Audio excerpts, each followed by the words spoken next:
We're back, episode 39. I have a special episode for you today. I have the current women's over 45 Hyrox world champion, Sam Bilbie. Sam currently holds women's over 45 record for Hyrox, which she set this year in 104.37. She set that record only about a month ago, I believe, in Vienna. She also holds the record in the women's over 45 pro doubles. Sam is a very well-established track and Hyrox coach with a long-standing running background. I hope you enjoy this conversation with Sam Bilbie.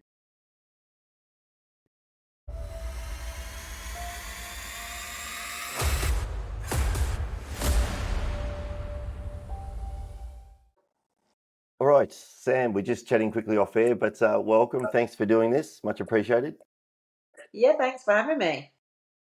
So we'll get into your background and stuff in a little bit, but you're mainly into Hyrox now, but we're just chatting offline about track running, which is obviously something that you still do. Do you still coach? Is that correct? Yeah, so I'm a UKA, which is the UK athletics coach. So I am coaching, and we were just talking off camera because you were a sprint runner, and I'm sort of more of coming from an 800-meter background as a child, but then as an adult moving through to sort of 10Ks really. But yeah, getting on the track and doing a sprint session with you, I would hate. Yeah, I was that classic. I wasn't a great sprinter when I was young. I was a good sprinter, but I could also run 10Ks, and I played Australian rules football. So I was that classic, could do both. So football suited me. Yeah. But I loved, as you were just saying before about kids, I loved sprinting. I just loved running fast. So the moment I got the chance, I went back to sprinting, and then I coached for about 10 years as well. Coached some really good athletes. Okay. So yeah, So my group, I'm more of an endurance coach now. So, but we were just saying that if I got on the track and set them something like 8 to 100s, I would just love to jump in on that session. But I know that would absolutely ruin me, and I probably wouldn't be training for the rest of that week. And people don't realise that, do they? They don't understand how difficult that session is. And what's interesting to me, though, if someone actually hasn't done true speed work, I still find, like, even an 800 metre, well, probably not so much 8, but 15 and beyond, 800 metre runners can still run quite good 200s, and particularly over the repeats. Yeah. But we used to have a guy jump on with us occasionally, was probably a 3,000 up runner, and he didn't really have the power to really hurt himself running 200, so that makes sense. He just couldn't take off hard enough. So, and he would do predominantly rolling starts. We'd be laying on the track end of the session. He'd like, oh, I've got a few more left in me. Yeah. And we're like, yeah, because you can't actually take off as hard as a sprinter can. Yeah, yeah. Well, that's far safer. So I agree. I'd rather get on the track and do 2200s, off of like a fartlek, 200 hard, 200 easy, 200 hard, than get on there and do 8 200s. Yes, exactly. Yeah, well, I couldn't do 8 200s when I was running, but because my best event was a 4 and a 60. Would you believe? I was a good starter and I could run a good 4, but I never stepped up to the 8. The pain of an 8 was just too much to bear for me. Yeah, really. Well, so it's the 4 though, isn't it? What's that? Sorry. The lactic on the 4 I think you can get your head around just the one lap somehow, though. It's like, I'll just endure the pain. I ran a 500 or a 600 once, and when the bell went and I realised I had to keep going, it fried me. It's like, seriously? I've got to go again? So, yeah, I understand. But I was fortunate enough. I coached a really good, one of my close friends as well. He ran 2 minutes flat at about 44 or 45. He was about third in Australia at the time. And actually one of my, another guy I coached, he's still doing really well. There's just some good athletes. He's just run a 53 high for a 400 at 57. Woo! Oh, that's insane. Still, I don't know how he's running so well. He's just said to me the other week, his body's just starting to get really tired. I just don't know how he's pulling these times out. It's crazy. He must be doing a serious amount of strength and conditioning, because I think as a master athlete, what you can get away with when you're younger, you cannot get away with as a master athlete, I especially running couldn't those agree sort more. of And I was things. going to say the protocol that he said to me, I kind of said to him, hey, how are you getting away with so much? And he said, I'm literally doing 1-to-1. If I do an hour of track work, he said, I do an hour of recovery work. But he's changed his strength conditioning work to really low grade endurance type stuff with bands. He just does loads of hamstring and hip work and calf work. Yeah. Specific, So real specific. very specific, yeah. So tell me about your coaching. What sort of athletes do you coach at the moment? Well, mainly Hyroxers now. Oh, really? Predominantly they're now coming on. The easiest way, isn't it, to be competitive at Hyrox is to improve your running. It's the easiest way to get the gains. You can spend as much time practicing the sledge, and the ski, but if you improve your running, that Hyrox time is going to come down quickly. For sure, yeah. Everybody knows this, so everyone now wants to be a better runner, which is great for me because that's my background, it's my niche. There's loads of Hyrox coaches out there, but they're not running specific. They've not got my background. So yeah, I'm getting inundated with Hyroxers who want to compete. They don't just want to race; they want to compete, get it on the podium. Yeah, it's growing so fast. I can see this sport becoming really big. I just think they've found the right mix, and being indoors and all the other elements they're putting together. I can see it being really big. But it's interesting. I was going to say, in the UK, I don't know about in Australia. I know it's growing all the time over there, but in the UK, we sell out in 2 minutes. 2 minutes, all the tickets will be gone. How many competitors are they having at a race at the moment? I think our biggest at the minute is probably up to about 20,000. We're now running over 3 days is our biggest event. We've got 3 days in London, but a lot are now 2 days. 1 day isn't enough here. It doesn't seem to matter how many races they put on, how many extra days they put on. The tickets sell out instantly. It's the supply and the demand.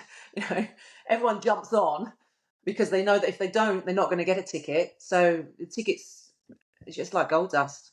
I often have a list. I've got a list constantly of clients that are trying to buy tickets. Yeah, wow, that's crazy. And you've got the luxury of being in Europe as well, where or having access to Europe, where you can actually fly across. Where we don't have that luxury, obviously. Well, We can fly to the States. Everybody does. I was in Copenhagen this weekend. Only got back yesterday, and I would say it's probably 70% are the Brits. Yes, wow.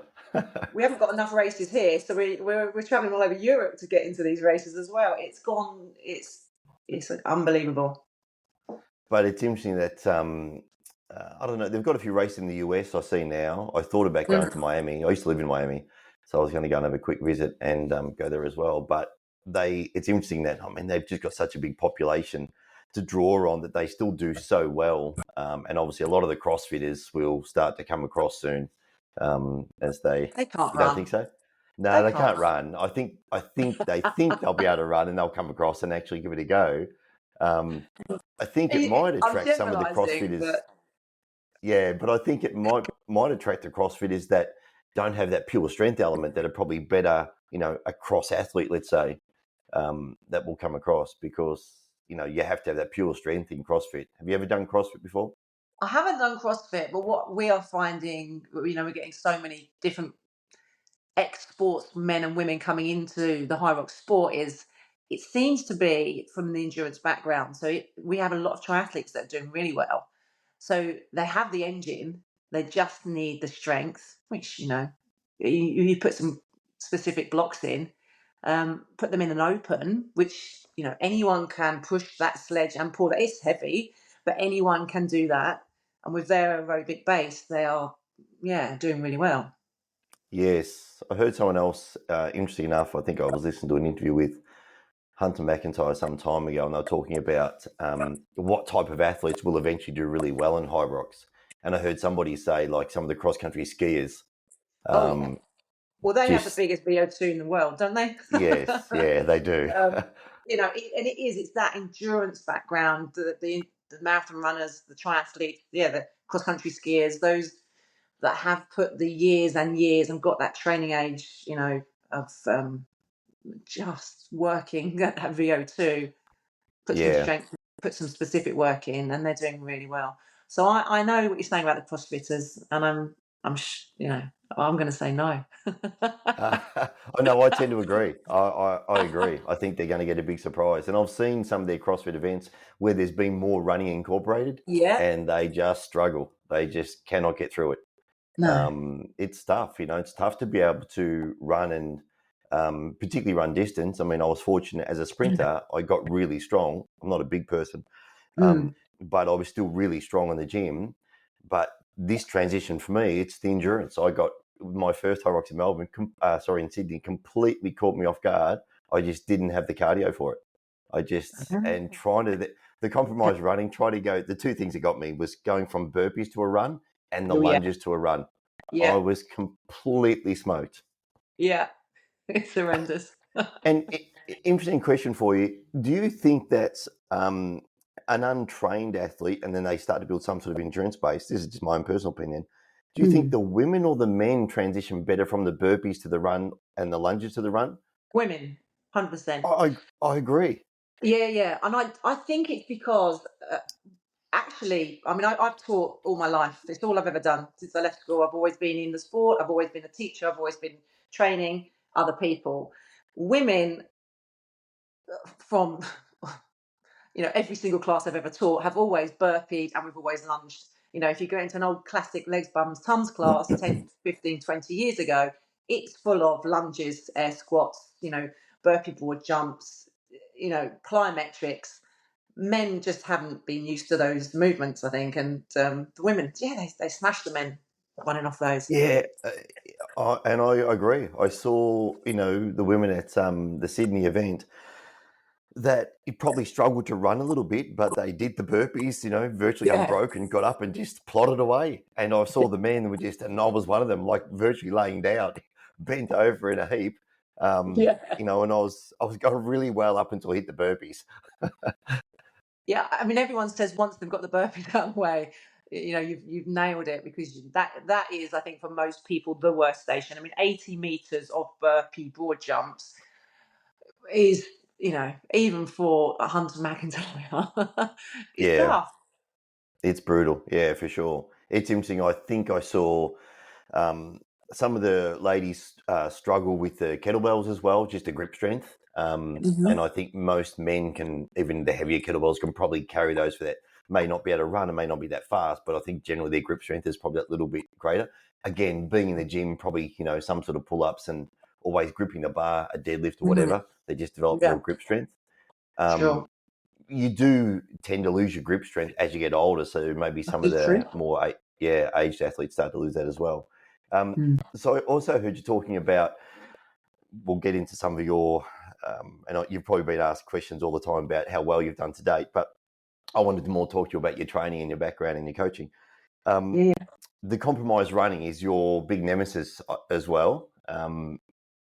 You've Mm. obviously got a great endurance background. I think you said you run 37 for a 10K not that long ago as well. So yeah, I've run 36.50 when I was 48, and I run 37.20 when I was 49. I'm 49 now. So I can still run. I can run with a high heart rate for a long period of time, and I find it okay. What I struggle with is still the compromise running. It's going from running it's not even a fast kilometre, is it? Let's face it, we're not 1 kilometre repping here. We're not. No. Everybody seems to think it's fast 1Ks into, but it's about half marathon pace, these kilometre reps. And if you're trying to run them at 5K pace, you know, even in training, you're doing the wrong type of training. So yeah, I agree. We need to mix up the speeds all the time, but race 1Ks are about half marathon pace, maybe a little bit quicker. And then you're going into a strength, especially in the pro, a seriously heavy strength station. And yeah, I struggle with the compromise running. Obviously, I'm doing okay, but I Yeah. just think if I can nail this, I'm going to be amazing. Do you have any thoughts around that? You know, why you think that is? I mean, I just have a big belief in any sort of training that there's some physiology of some people. It doesn't matter how Yeah. much training you do, your physiology just suits something differently. Mm. And I'll give you a quick example that when I ran track, there was 3 of us in our squad, Mm. masters athletes. I was better over the 400. My buddy, Mm. who was an 800-meter runner, and we had I was a really good 60-meter runner, so I had the speed. One of the guys was a better 200-meter runner, and we had an 800-meter runner. But we would Mm. virtually meet in the middle with a 400. We were so close in the 4, but if you took me out anything beyond 500, I would start to fall apart. Yeah. You took the 200-meter runner anything beyond 430, he was just cooked. He was Yeah. just falling over. So, Mm. and our physiology was so different in some of our training sessions. Mm. Depending on if it was a lot of speed based, the 200-meter Mm. runner would just kick us into the dust. He would just put so much speed on so early and just destroy us. So I Mm. think there's some elements that are so hard to train for your individual physiology. You're exactly right, and it is. You know, what I need to do to be brilliant at Hyrox is completely different to what you need to do to be brilliant at Hyrox. And if everyone is on the same training plan, I mean, I'm a coach, and I have at the maximum I have 30 one-to-one people. I'm physically writing 30 different programs every single week. Yeah, Um, wow. it's a lot. After that, they have to go on to like, a genetic program until I have more time. But everyone's different, and you cannot train. And it's the same with the track athletes. A 800-meter runner is completely different to the next 800-meter runner. They may need to do a couple of reps less on each session. You know, we're all completely different. And I actually did a podcast about this with one of the guy that I used to run with. We podcast together occasionally, and we talk about the science and the art of coaching all the time. You know, Mm. I don't have a science background, but I coached for a long time. There's that art, and that's understanding your athlete, right? It's just really Mm. understanding how that athlete performs, and that's the visual part. That's actually being at the track and watching that athlete, and you know Mm. as a coach when their mechanics start to fall apart, and you Mm. know, okay, once this athlete gets to X amount of reps, and this starts to happen, they're just cooked. Just either Right. drop them a rep out, or in our case, we Yeah. would Yeah. put someone up 2 or 3 staggers on the track. Okay, you're going up 4 meters this run. You're not going to run as hard. So Exactly right. Yeah, exactly. You have to be able to adapt. And you're right. When you see it on the track, it's obvious. It's right in front of your eyes. But my daughter's a track runner. She's an 800-meter runner, but she's very, very much like me. Gets burnt out very quickly. Can do the reps, but just needs to do them a lot faster. And just maybe not as many reps as maybe a 1,500-meter. She's probably 4.8. So would train her different to an 8:15 runner, for example. sure. Even though Yeah, their main races are both 800, there's a split there of 800s. You've got yeah, that. yeah. And She's got that if someone speedier naturally, element to her. yes, if someone naturally has more speed, then you train them Mm. slightly differently for sure. You got to Mm. be able to bring them up. So yeah, I think it's interesting at the moment that everyone in the Hyrox world is trying to figure out the best way to train. There's no perfect way to train, obviously, but No. it's interesting. I think this is, and you can see the times coming down, so people are getting better at it. And Mm. I heard you speaking about this as well, but I think it's so true where it's just going to take some time before we figure this out. Yeah, But we haven't figured it coming out. into, no, we haven't. It's going to take some time. But coming Mm. in with a running background, would you say is the best thing? Like if someone comes with that endurance base first? Yeah, I did used to say you have to be. I mean, to be really competitive, I'm talking like taking world titles. That you had to be the best runner. I actually don't believe that's the case now, because I would argue that my 10K time is equal to any of the elite 15 girls, and I just can't do it as good as they can. So you don't have to be the best runner. You have got to work out what training works for you to get the best out of this event. Your running has to be your number one priority, for sure. But you certainly don't have to be the best runner. Yeah, for sure. What are your 1K times during High Rocks? What are you sort of averaging? Yeah, no, not quick. You don't have to say then. Because I can do steady. As I said, give me a 10K, give me a half marathon, I can run steady for that period of time. Throw in these 8 blooming exercises midway, and it's throwing me right off. Yeah, sure. So no, not quick. I mean, I was racing doubles this weekend in Cologne, so that was speedier, and they were probably 3:45s, something like that, 3:45 Ks. Yeah, it's a good time still. It's So definitely still quick. speedy, but yeah, it's. I speak all my clients that are obsessed with these kilometre reps, and I don't look at it like that. For me, it's I need to run a 105, and I'll break it back down that way. I'm not trying to run. It's I'm looking at it differently to how fast can I smash out these Ks. Sure. Yeah, well, it's interesting. I also heard you say that your fastest time to date was your where you felt the most relaxed, and it was like your easiest to date. Was your quick time? I know you've only been doing it, I think, for just over 12 months. Was that early on in your Hyrox events? That faster time, that 107? We Is that your took best we time? took 107? what? So my 107 I've done this year in London. That's my pro time Okay. now. And then I ran a 104 Open in Vienna a few weeks ago. Oh wow. Um, Okay. I can definitely go quicker on Open because 3 minutes different between Open and Pro doesn't sound right. Um, so again, it's finding the magic. It's finding the magic. Oh What is yeah, it? but that's racing. Yeah. We've had this, and you would know this from obviously running and coaching track, that we talk about all the time, that as a pure sprinter, you potentially get, particularly if you're not an elite athlete and racing all the time, but you probably get 3 or 4 runs your entire career. Oh Um, yeah.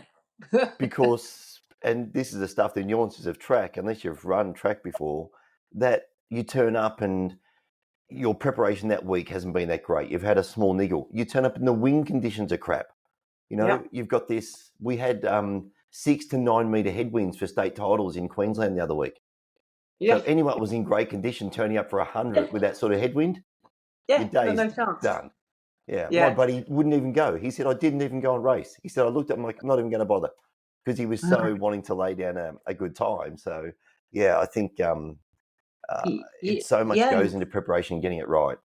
Yeah, and you're exactly right. Getting to the start line, well, with no niggles, with the right conditions, absolutely, as you said, everything. It happens so not often enough. And those No, races, when you have that one race where you think, oh my, I was flying, I can go yeah. quicker. I mean, I can count on one hand. I've raced, most of my life, and I can count on one hand how many times I've had that awesome race where you think, yeah, I Yeah, can go I'm exactly quicker. the same. My Yeah. 400s. I ran probably, and I in towards the end of my career, I was more comfortable training than racing. I got Uh-huh. fatigue, mental fatigue from racing. The build up to a race, I'd get myself so, here we go again. And every time I got in the start line running a 400, and I heard you talk about this as well, what you think about when you're doing high rocks, it's like, what am I doing here?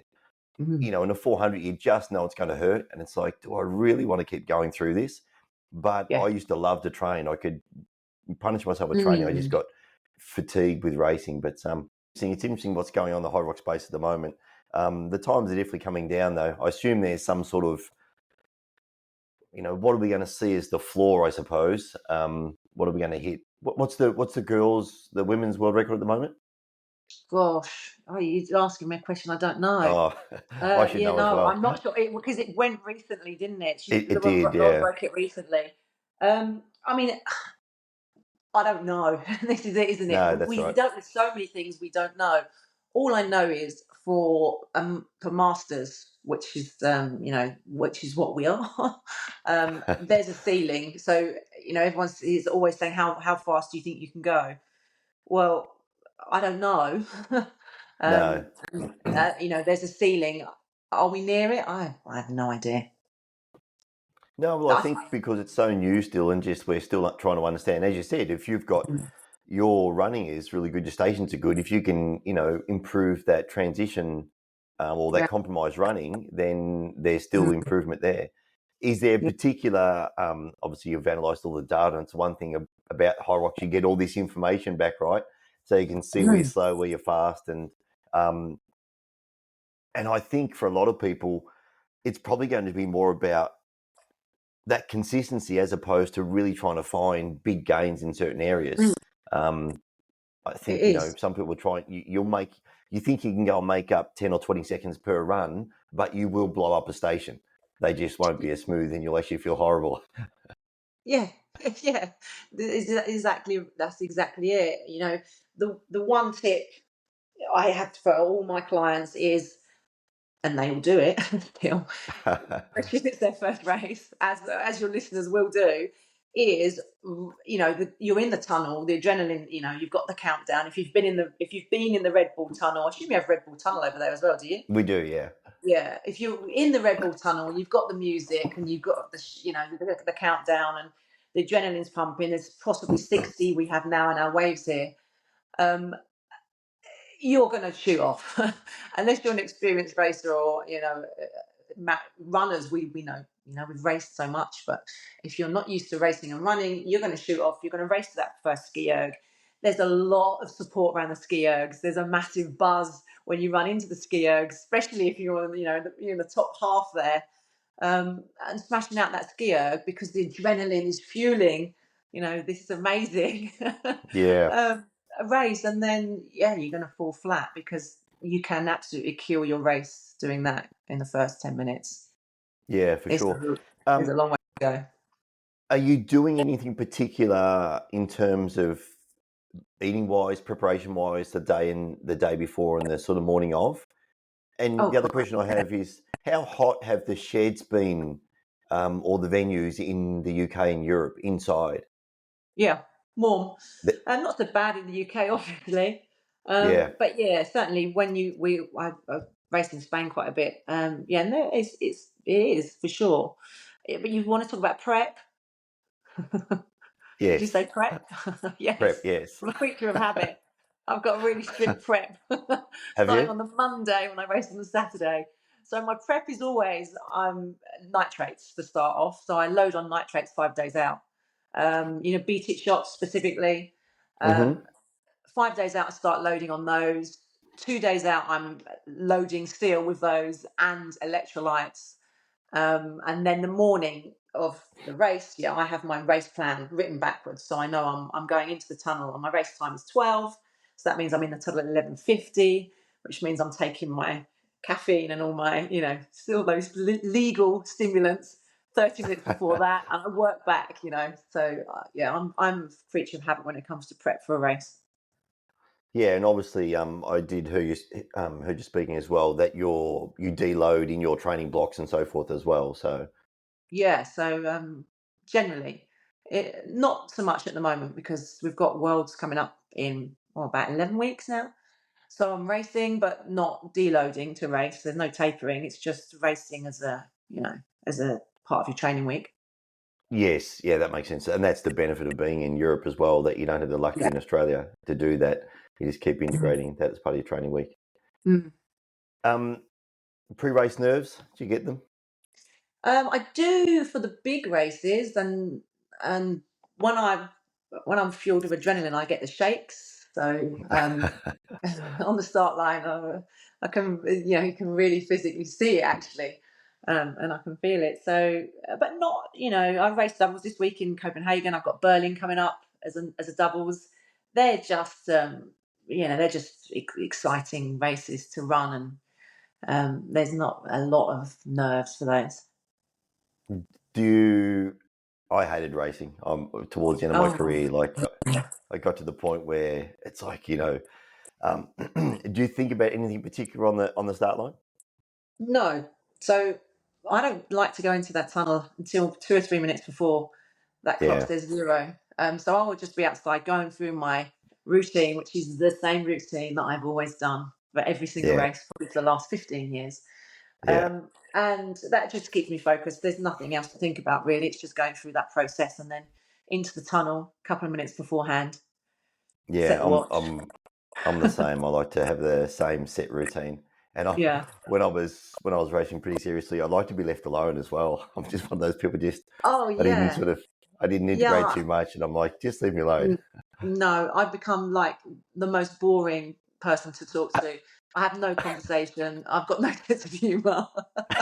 I don't really want to make eye contact with anyone. No, that's not fair. I do because I like, everyone talks about the Hyrox community, and it is an amazing community, especially in Europe. We travel around, as you've said, in the UK, and then you'll go to Copenhagen this weekend, and our hotel was full of the same faces. So the Yeah, community is amazing. So there is a lot of distraction at the start line. But yeah, generally I don't have a lot of conversation. no, I'm the same. And then it's funny, once you get that first, in sprinting, it's a little bit different. You get 3 or 4 races in a day sometimes. Once I've got that first race under my belt, my Yeah. whole body language changes. It's just that first race. And I'm Yeah. normally hoping as a track runner that the first race was a 60 for me. I'm like, hope Uh-huh. just get the 60 out the way, then my nerves go and I'm good for the day. Uh-huh. Do you think you need to be an athlete to be a good coach? So this is a tricky question, isn't it? Because I have just had a coach who isn't a Hyrox athlete, and we've had some great results. Obviously, I've got a few world records, and I've got a world championship. I've just done European champs and won that. But he's not a Hyroxer, and I'm not sure. I mean, I think you need to have experienced the sport. But clearly it's not necessary because he's had some good results with me. Do you feel yourself that you're a better coach because of being an athlete? Yeah, 100%. Yeah, I Especially would as agree. a remote coach, because how can you can go and qualify as a PT, as a coach, and today and tomorrow you can be online coaching. And I just think unless you've been there and done it as specifically as an online coach, how can you get that across? I mean, in the gym, I can visibly see that you can't squat, you can't lunge. I just think you can't pull that. I just think you need to. Oh, yes. Yeah, yeah, I agree. I do agree. However, there has been, and I go back to track all the time, there's been great examples. I mean, I needed to feel, I needed to, once, I had that feeling myself and I could look at the athletes and I could, okay, I know exactly what's going on because I've been there. I can see what's going on now.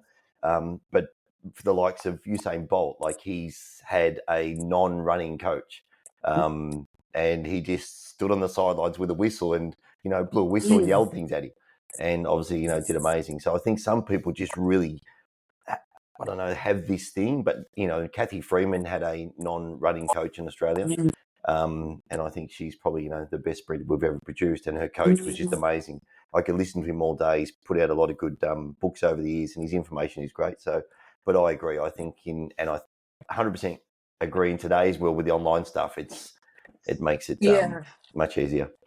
Yeah, absolutely. I mean, it's not that you're talking about Kathy Freeman's coach.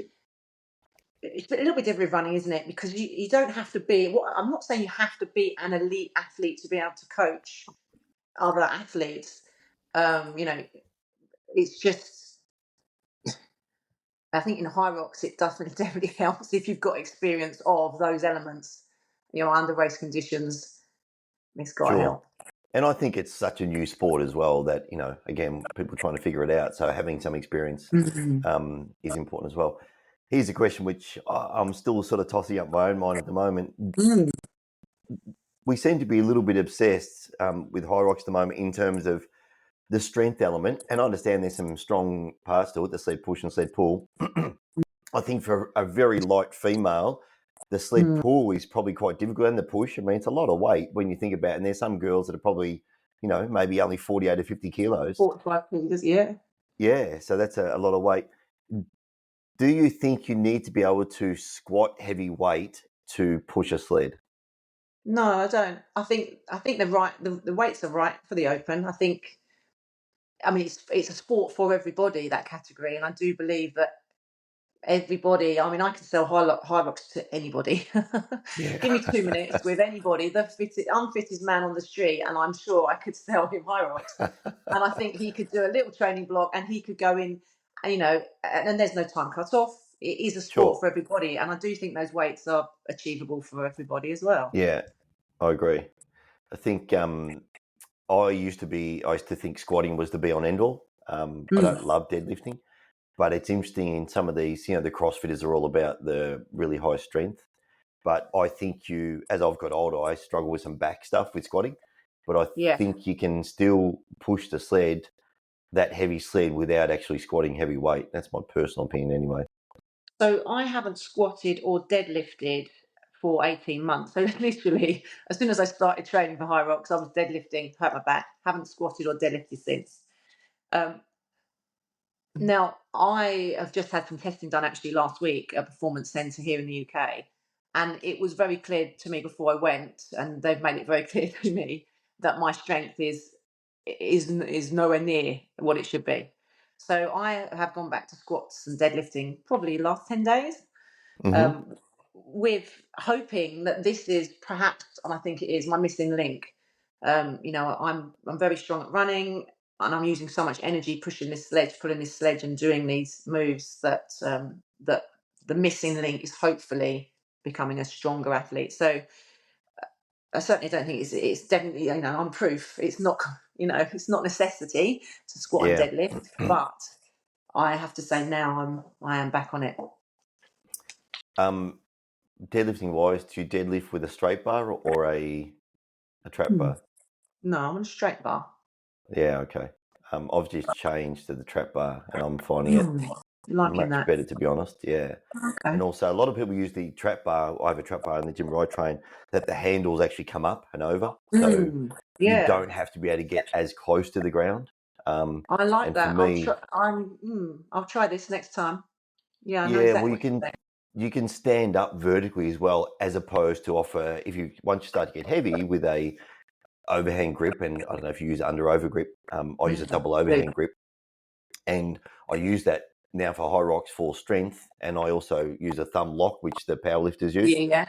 Um, but once you start to get heavy, your first movement, it does want to pull you forward. You've got to be very strong and be able to get your butt back. And, where I find that trap bar, you can stand straight up. So, and I've just started squatting with a sissy bar as well, or a safety bar. Yeah. If you've seen, yeah, and I'm finding that's helping my squats as well. I don't feel like I'm being pulled forward. So, So you're back on the squats and deadlifts as well. yeah, very light deadlifting. I don't know if I'm not a huge fan. I've never been a great deadlifter. I think deadlifts are a big biomechanics exercise. I think limb length plays a massive role in deadlifts. Your shin length, You or cool, your yeah. lower leg, Mm-hmm. they play huge roles in how you deadlift. Where I can squat okay, not great, but my deadlift has always been my weakest link. I'll let you go. Just a couple of questions to wrap up. Recovery protocols. Oh, I am queen of supplements. Are you? I mean, What do you take? oh my gosh. I mean, The I legal am. stuff only. Sorry, say that again. The legal stuff only. Only the legal stuff, yes, because as you know, it's all been drug tested as from Yes. well now, as it should be. But yeah, I am queen of subs. I mean, I am. I'm on. I've got. Let me list it. Collagen, obviously creatine, whey, protein whey. I'm on glutamine. I've just started casein last night because I need this. Apparently, when you get to my age, I'm 49, I'm nearly 50. My body's literally dead overnight. It's literally after 2 hours of me being in bed, I've been told my body's not doing anything. It's not repairing itself. It's not replenishing itself. It's literally lying there dead. So apparently, casein is going to help my body do all this good stuff overnight. So that's my new go-to. But I'm also BCAAs. I'm also taking beta alanine. I've been taking that probably for about 16 weeks now to try and buffer this lactic acid. You name it. If I Google it and like it, I'll try it. Dr. Google. My problem with supplements, and I was the same when I was younger, then I stopped because I had no idea what was working and what wasn't. I'm like, how do I know if any of this stuff works? I take Well, 3 supplements now. I take what did you say? What did you creatine, say? which I've Oh, of always course. believed creatine's been a Goals game there. changer. Yeah. I just take protein because I realised about 2 years Of course. ago I just couldn't keep my weight on, so I just went No. crazy with protein. Mhm. And I realised when I actually I kept all my food in an app, I realised I was way down on my protein level. Yeah. So I'm Yeah. literally double my protein intake. Mhm. And I take vitamin D. Okay, so do I. That's one I've left off my list. Let me just go back to protein because it is really important. Um, Protein, unless you are, it's the only macro that I check. Unless you are taking a protein supplement as in a drink, I pretty much guarantee that every listener is not getting enough protein. Yeah, Especially if you're Hyrox training or you want to build some tissue, lean tissue. It's highly unlikely that you are. It's virtually impossible. I don't know if you've ever tried. It is virtually impossible without a it protein is. Yeah, shake to get. I mean, I go for 2 grams per kilogram of body weight. So what I same. need a day, usually do the same. I mean, we're working at top end there, aren't we? Yeah, But without a protein shake, I can't get anywhere near that. And I like I'm to eat. exactly the same. Yeah, So and I think protein, that's game changer. coming from an elite athlete at the moment. I think a lot of women will not want to hear that. I think so many women are scared to actually, or they don't believe how much protein they actually need. They've got this fear that I'm going to put on all this weight. Yeah, If no, you're working out hard all the time, yeah. you're not. You're getting nowhere near enough protein for sure. No, absolutely. And you can't, Hyrox is a lot of hours training. I don't know how many hours a week you're training, but it's 10, if you're training at this, high level, it's 10 plus hours a week of training. Your body is being broken down all the time. If you're not supplementing with protein, you're putting all that hard work into your gym sessions and your training sessions, and for that fear of putting a little bit of weight on, you're missing a trick. Collagen as well. Sorry, not even collagen. Creatine. A lot of women don't like to take creatine because they think it's going to be, hold water, and find a product that doesn't. Is Yeah. again, you should be on your supplement list, especially as an Although older athlete. there's a lot of there's been a lot of science recently come out around the creatine, and I can't think the lady's name. She's actually an Australian, but I think she lives in New York. She has a blog called The Psychology of Training or Sport, and she's come out recently, and women have this thing about not taking creatine. I think it's always been promoted as a men's supplement, Mm. but I think now all the science is actually showing that how good it is for you, and they're even now basically saying, I've always felt particularly when I was younger and I would load with creatine, I definitely always felt it would fill me up. I would definitely look more full as an athlete. Now I always put that down to water retention. They're saying now that it actually doesn't retain water. It's always been a bit of a myth. I don't know, but Mm. um, so you do anything else in terms of recovery protocols? Like ice bath, saunas, massage?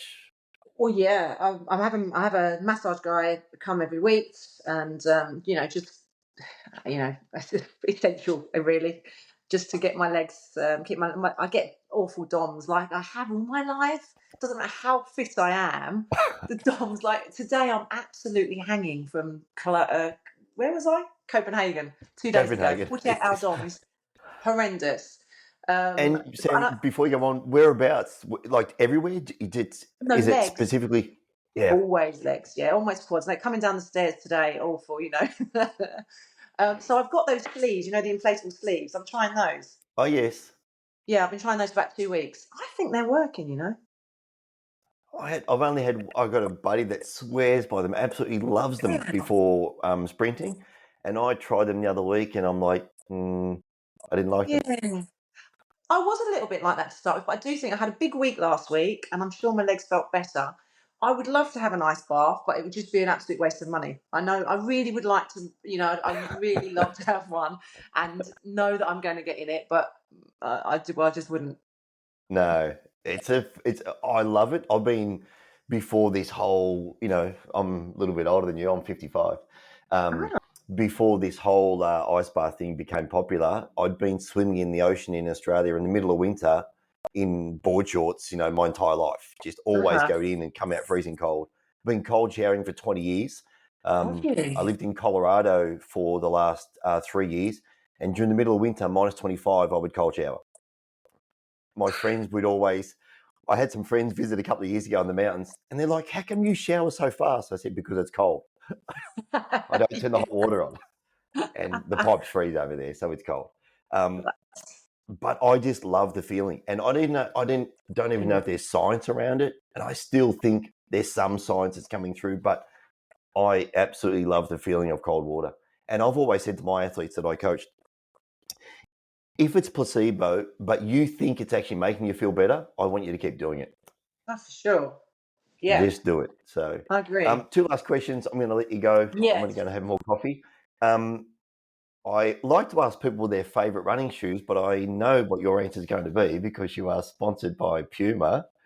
Congratulations, that's huge. And I yes, agree, for an older athlete to get a sponsorship, I think it's amazing.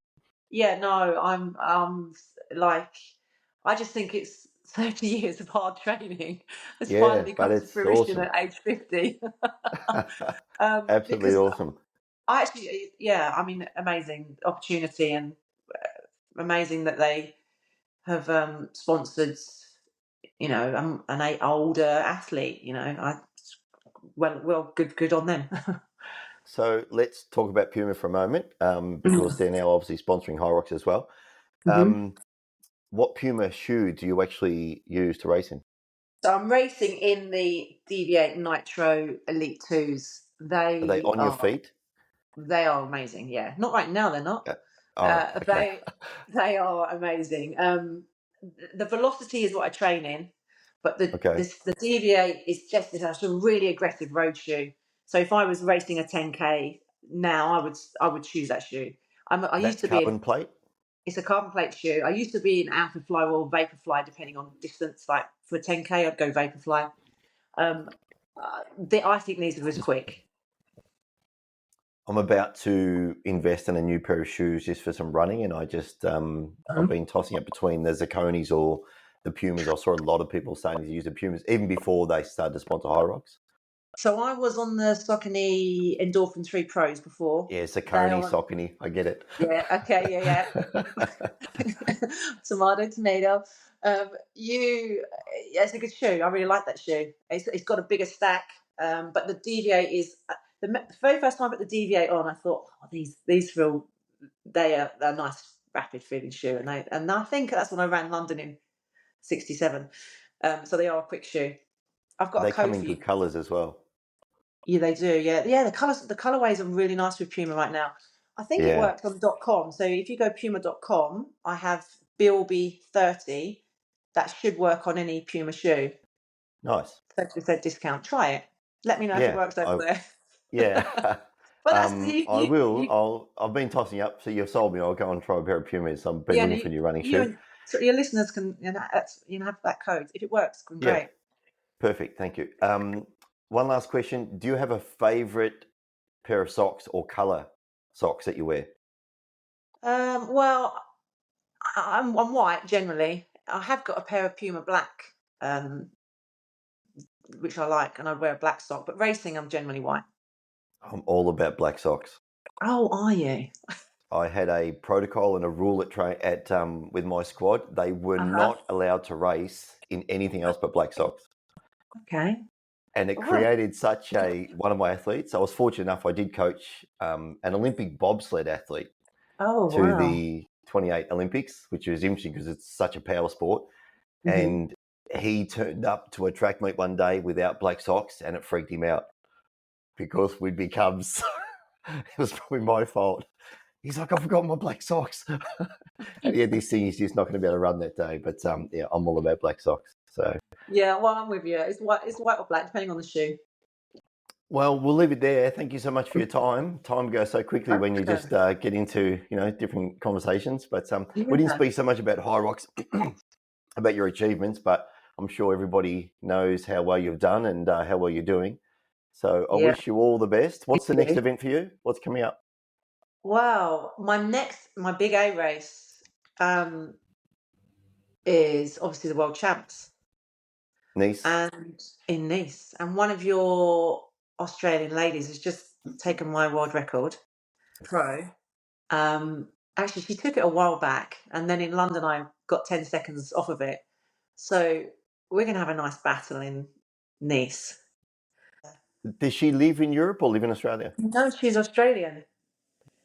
But she lives here, though. She lives in She Australia. lives, yeah, she lives. I'm assuming she lives in Australia. The world record went in Australia, so Okay. so and then I've heard she's coming over, so we will have a nice battle in Nice. I hope she's going to run fast. Will we see you in Australia for the Australian Hyrox? Well, I really want to come to Melbourne because I'm pretty sure that is not on the running track. I'm pretty sure that is on the track.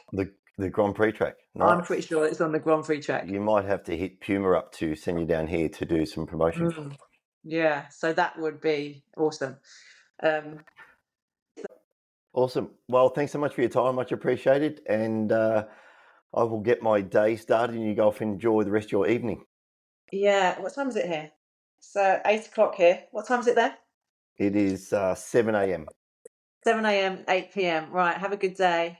I'm off to Thank you bed. very much. Yeah, lovely to chat, Sam. Appreciate your time. And you. Bye. Bye.